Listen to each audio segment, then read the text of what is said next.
between 1950 and 1955, I lost count of the number. I tried to do a count up for this evening. I thought I was interested. Lost count the number of just British war films. They must have been knocking them out about one a week. It was quite incredible. Similarly, in the latter years of Vietnam, 67, 68, 69, and then even the early 70s, there was almost a Vietnam War a week. So they come in floods, and I think that the audience tends to get saturated with them. It didn't really happen with Iraq. There were, there was Hurt Locker. There were 3 or 4 really quite good films that tried to be about Iraq, but none of them made a penny. I mean, Hurt Locker didn't make any money at all. Didn't even pay its production costs back, despite winning the Oscar. So this issue of audience exhaustion is an issue, and I would suggest that World War II had a much longer life to it, partly because I suppose we won, partly because there were a lot of people who wrote really rather good memoirs. It was an endless stream of movies, and they did go on right the way through to the mid-50s.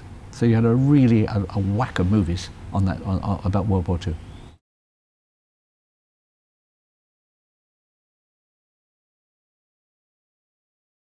If you jog back to Vietnam, because it was quite easy to see that it was a whole series of errors and Americans shouldn't have ever been there in the first place, it was easy to look at it as an oppositional. The movies were oppositional. Iraq, I think, was much more morally complex. Certainly at the time that those movies were being made, people still hadn't really worked out in their own mind whether it was a justifiable incursion or a completely illegal war or whatever.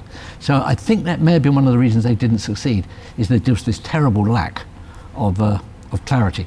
There's a brand new film by Ang Lee, which I've seen a bit of, not the whole film. That I suspect, sadly, because it looks like a wonderful film, it's going to suffer from exactly the same thing. The moral ambiguity and complexity of it is going to defeat it.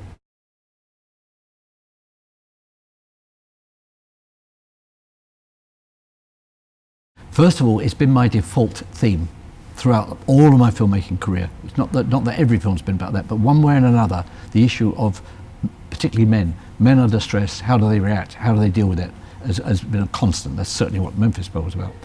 I also think that as a default area, it does tend to make good movies, because it allows men, again, to feel good about themselves. And traditionally, up until quite recently, women would go to a movie that men wanted to go to, rather than the other way around. That's no longer actually true. It hasn't been true for the last 2 or 3 years, but it was true that a good male movie, Midnight Express was a good example, was a home run, because women would go with the boyfriend.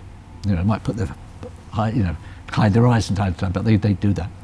And so I think the idea of men affirming the power of friendship, and men affirming their notion of loyalty, and men coming out of the other end because of those loyalties, is I wouldn't say a surefire box office, but it's tended to work over the years.